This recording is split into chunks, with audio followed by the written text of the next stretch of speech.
Stanley Milgram was born in New York in 1933, where he went to James Monroe High School with his classmate Phil Zimbardo, who's famous for the Stanford Prison Experiment. Milgram earned his bachelor's degree from Queens College in New York City. He decided to further his education and earned his PhD from Harvard.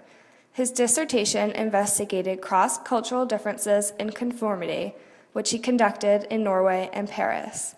When he returned from Paris, he spent a year at the Institute for Advanced Study in Princeton with Solomon Asch, where he studied conformity in regards to subjects selecting the incorrect sized lines under the influence of Confederates. This experiment sparked the interest in Milgram to further explore obedience to authority. When I learn of incidents such as the massacre of millions of men, women, and children perpetrated by the Nazis in World War II, how is it possible, I ask myself, that ordinary people, who are courteous and decent in everyday life, can act callously, inhumanely, without any limitations of conscience? Now, there are some studies in my discipline, social psychology, that seem to provide a clue to this question. The problem I wanted to study was a little different. It went a little bit further. It was the issue of authority. Under what conditions would a person obey authority? Years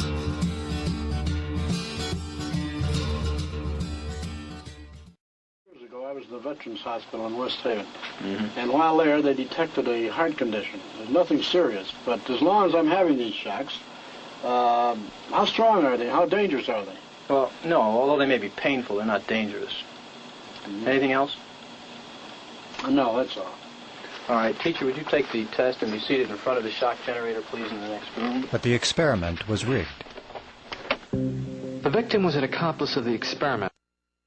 The victim, according to plan, provided many wrong answers.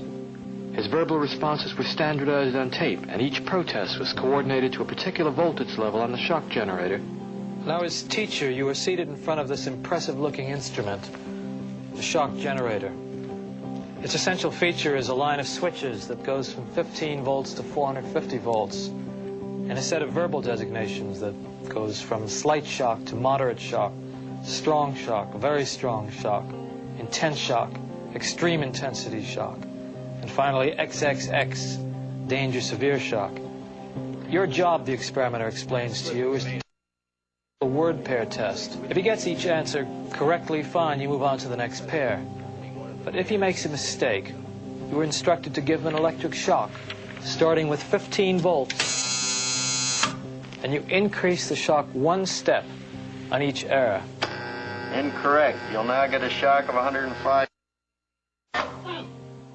Milgram's research was so important because it really tested the boundaries of social psychology and changed our perceptions of those who follow leadership and listen to authority. In this setting, I allow things to be done to me that I wouldn't allow in any other context. The dentist is about to put an electric drill into my mouth. In this setting, I willingly expose my throat to a man with a razor blade. This can be something as normal as a doctor's inspection to something as unthinkable as administering a high-voltage shock to another human being. In psychology, our goal is to understand why people behave in certain ways. Milgram stated, ordinary people can become agents in a destructive process. Moreover, even when the effects of their work become patently clear and they are asked to carry out actions incompatible with fundamental standards of morality, relatively few people have the resources needed to resist authority. This study has demonstrated the dangers of obedience.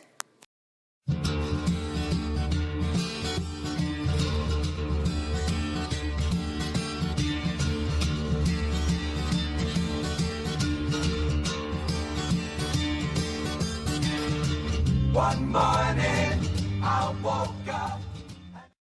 We have studied the 5 Cartesianisms, causal being one of them. Causal Cartesianism states that everyone has privileged access to their own mind. Milgram's study disproves this Cartesianism because it is evident that people don't completely understand why they do the things they do. They choose to respect the authority figure over their own morals and allow that person to take responsibility of their own actions.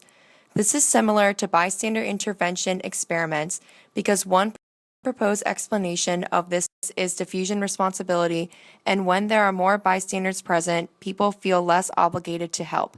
It was found in Milgram's study that when the experimenter told the participants that he would take full responsibility for what occurred, those participants were more likely to continue, demonstrating diffusion of responsibility.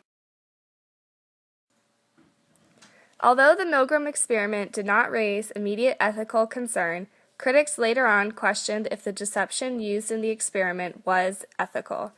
Long-term studies showed no significant effects on the participants' mental well-being.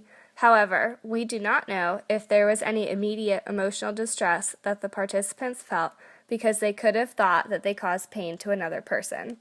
At the time of Milgram's experiment, there were no ethical standards, but we are well assured that the experiment would not pass current ethical guidelines. This experiment is often regarded as a controversial one and used as an example of poor ethics. Because the research is clearly labeled as one of the most unethical of all until I did my Stanford prison study. Milgram's experiment sparked interest in other researchers in regards to obedience to authority. Soon after his experiment, Charles Hoffling conducted a similar experiment in a hospital setting looking at the nurse-doctor relationship and found that nurses followed the orders of unknown doctors. Following this came Zimbardo's Stanford prison study, where again we see the participants respecting the demands of authority. Finally, a 2009 study was conducted at Santa Clara University replicating Milgram's experiment. This, too, showed similar obedience rates, although the maximum shock was only a third of Milgram's maximum shock. Milgram's research pioneered the exploration of obedience to authority and is a landmark in the field of social psychology. I woke up and I knew